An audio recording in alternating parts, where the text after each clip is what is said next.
अस्सलाम वालेकुम एवरीवन। उम्मीद है कि आप सब खैरियत से होंगे।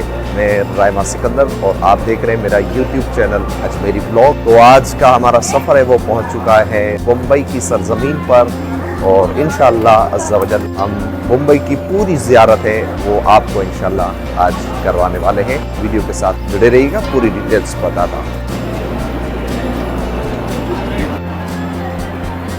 तो मुंबई में हमें जाना है हाजी अली रहमतुल्लाह अलैह की मज़ार पाक। तो लोकल ट्रेन से ही हमें सफ़र करना पड़ेगा और अभी मैं हूँ दादर रेलवे स्टेशन से मुझे जाना है बैकुला और बैकुला के लिए मुझे एक टिकट लेनी पड़ेगी और बैकुला से तकरीबन वहाँ से कोई बस वगैरह मिल जाती है और आपको वो पहुँचा देती है हाजी अली की दरबार। तो सबसे पहले हम है वो बैकुला के लिए एक टिकट ले लेते हैं और उसके बाद है वो हम ट्रेन में बैठते हैं।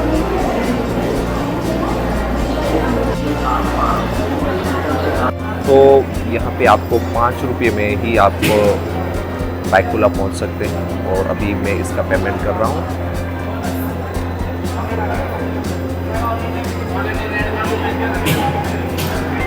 चलिए हो गया और टिकट है वो यहाँ से निकलती है।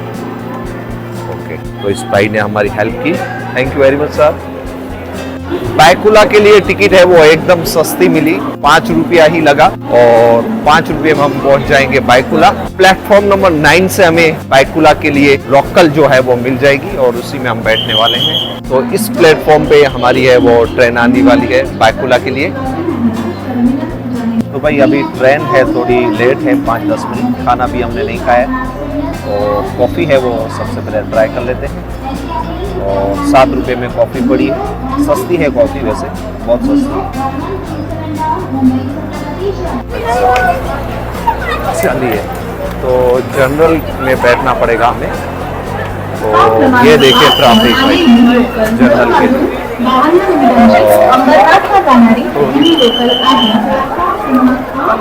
Yes yes yes thank you.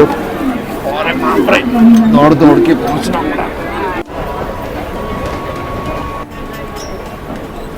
वही लोकल ट्रेन हमने पकड़ी और दादर से जा रहे हैं बैकुला और वहाँ से बस पकड़ेंगे। और जैसे कि मैंने आपको बताया यहाँ पे एक फास्ट जो एक लाइफ है यहाँ, तो आपको बहुत ख्याल करना पड़ता है जब भी आप लोकल में बैठते हैं, क्योंकि थोड़ी देर में ही बस है वो चली जाती है।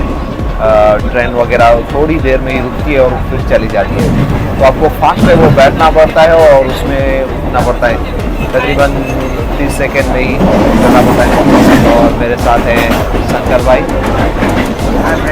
यस, तो इन्होंने थोड़ा गाइड किया। फर्स्ट टाइम आए हैं तो किसी से पूछ कर ही यहाँ पे पहुँचेंगे। आगे डिटेल्स पूरी वीडियो में आगे हम बताने वाले हैं। बैकुला है वो स्टेशन आए गए हैं और यहाँ पे हम उतरने वाले हैं। देखिए सब उतरना बहुत फास्ट पड़ता है।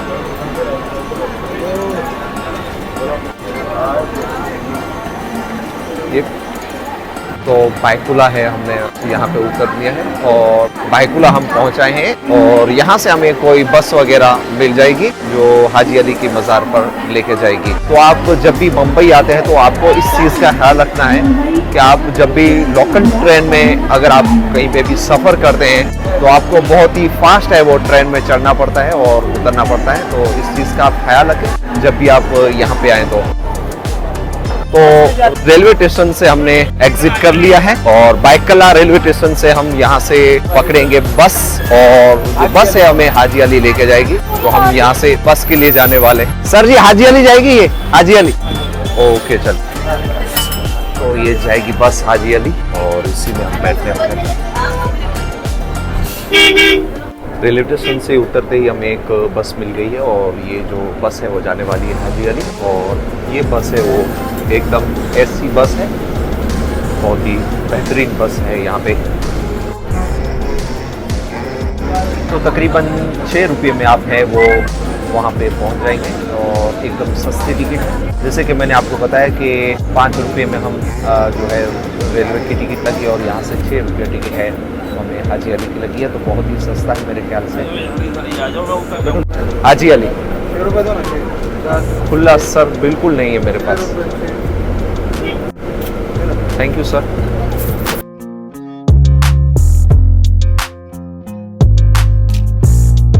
तो भाई हम पहुंचाए हाजी अली के मजार के बिल्कुल पास में ही, और यहाँ पे हम उतर चुके हैं। और यहाँ से हम पैदल डिस्टेंस पर ही एक टर्नल में जाना पड़ता है, और टर्नल उसी टर्नल से हम हाजी अली के मजार पर जाएंगे। तो यहाँ से हाजी अली की दरगाह पर जाएंगे, ये देख लीजिए आप, इस टर्नल से आपको जाना पड़ता है। यहाँ पे भी आप जब भी आए तो थोड़ा ख्याल रखिएगा, दुकान वाले हैं वो आपको जबरदस्ती है वो माल बेचेंगे, चादर वगैरह होती है या फूल वगैरह होती है। मेरा पर्सनल ऐसा मानना है कि कोई भी औलिया को कोई चादर या फूल की जरूरत नहीं होती है। आप जो भी तिलावत करते हैं या कुरान मजीद आते और इस सारे सवाब करते हैं तो वही उनको है वो अच्छा लगता है।